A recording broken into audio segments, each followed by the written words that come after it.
Selamat siang kakak-kakak mentor. Nama saya Evelyn dari kelas 4 Putri. Hari ini saya akan storytelling tentang penyaliban Tuhan Yesus dan juga kebangkitan Tuhan Yesus.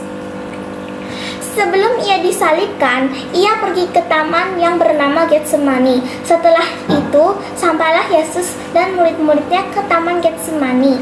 Kata Yesus kepada murid-muridnya, "Duduklah di sini sementara aku berdoa." Lalu katanya kepada mereka, "Hatiku sangat sedih seperti mau mati rasanya.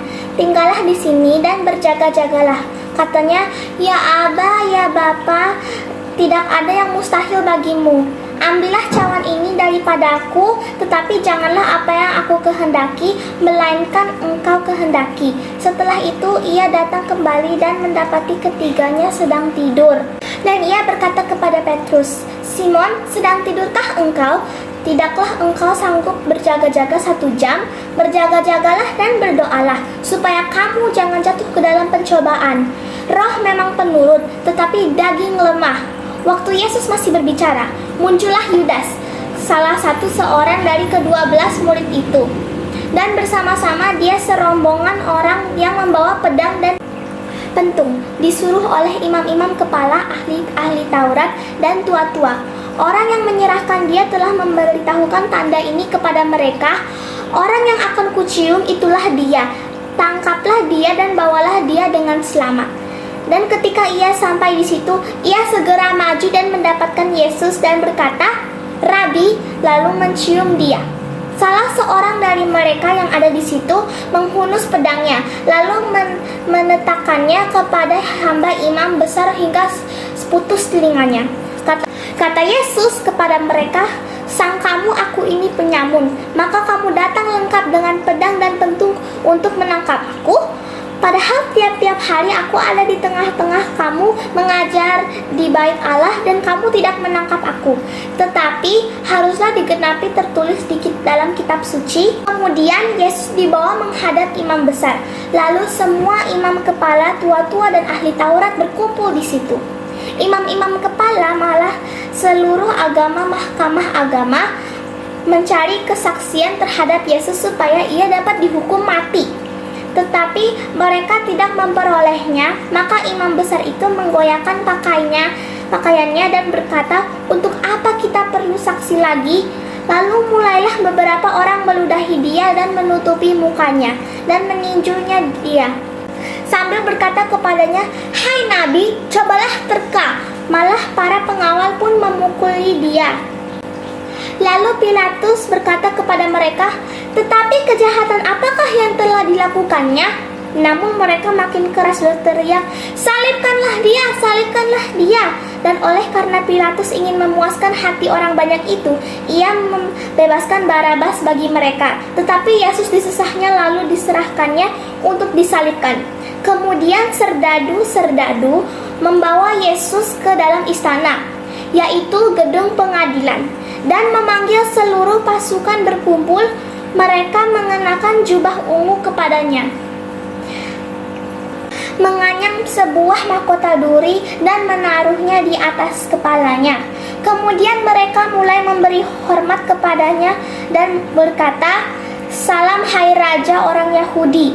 Mereka memukul kepalanya dan buluh dan meludahinya dan berlutut menyembahnya. Sesudah mengolok-olokkan dia, mereka menanggalkan jubah ungu itu daripadanya dan mengenakan pula pakaiannya kepadanya. Kemudian Yesus dibawa keluar untuk disalibkan. Pada waktu ia lewat, seorang bernama Simon orang Kirene, ayah Alexander dan Rufus, yang baru datang dari luar kota, dan orang itu mereka paksa untuk memikul salib Yesus. Mereka membawa Yesus ke tempat yang bernama Golgota, yang berarti tempat tengkorak. Lalu mereka memberi anggur bercampur mur kepadanya, tetapi ia menolaknya. Kemudian mereka menyalibkan dia, lalu mereka membagi pakaiannya dengan membuang undi di atasnya untuk menekun bagian masing-masing. Hari jam 9 ketika ia disalibkan bersama dengan 2 orang penyamun, seorang di sebelah kanannya dan seorang di sebelah kirinya. Pada jam 12 Kegelapan meliputi seluruh daerah itu dan berlangsung bersampai 3 jam. Dan pada jam 3 berserulah Yesus dengan suara nyaring, Eloi, Eloi, lama sabachthani, yang berarti, Allahku, Allahku, mengapa kau meninggalkan aku? Lalu berserulah Yesus dengan suara nyaring dan menyerahkan nyawanya. Ketika itu tabir bait suci terbelah 2 dari atas sampai ke bawah. Waktu kepala pasukan yang berdiri berhadapan dengan dia melihat matinya, demikian berkatalah ia, sungguh orang ini adalah anak Allah. Sementara itu hari mulai malam, dan hari itu adalah hari persiapan, yaitu hari menjelang Sabat. Karena itu, Yusuf orang Arimatea, seorang anggota majelis besar yang terkemuka yang juga menanti-nantikan kerajaan Allah, hadap Pilatus dan meminta mayat Yesus. Yusuf pun membeli kain lenan, kemudian ia menurunkan mayat Yesus dari salib dan mengapaninya dengan kain lenan itu. Lalu ia membalikan dia dalam kubur yang digali dalam bukit batu, kemudian digulingkannya sebuah batu ke pintu kubur itu. Setelah lewat hari Sabat, Maria Magdalena dan Maria ibu Yakobus serta Salom membeli rempah-rempah untuk pergi ke kubur dan meminyaki Yesus. Dan pagi-pagi benar pada hari pertama minggu itu, setelah matahari terbit, pergilah mereka ke kubur. Tetapi ketika mereka melihat dari dekat, tampaklah batu yang memang sangat besar itu sudah terguling. Lalu mereka masuk ke dalam kubur dan mereka melihat seorang muda yang memakai jubah putih duduk di sebelah kanan. Mereka pun sangat terkejut. Tetapi seorang muda itu berkata kepada mereka, "Jangan takut, kamu mencari Yesus orang Nazaret yang disalibkan itu. Ia telah bangkit, ia tidak ada di sini. Lihat, inilah tempat mereka membaringkan dia. Tetapi sekarang pergilah, katakanlah kepada murid-muridnya dan kepada Petrus, ia mendahului kamu ke Galilea. Di sana kamu akan melihat dia seperti yang sudah dikatakannya kepada kamu." Lalu mereka keluar dan lari meninggalkan kubur itu, sebab gentar dan dahsyat menimpa mereka. Mereka tidak mengatakan apa-apa kepada siapapun juga karena mereka takut. Dengan singkat mereka sampaikan semua pesan itu kepada Petrus dan teman-temannya.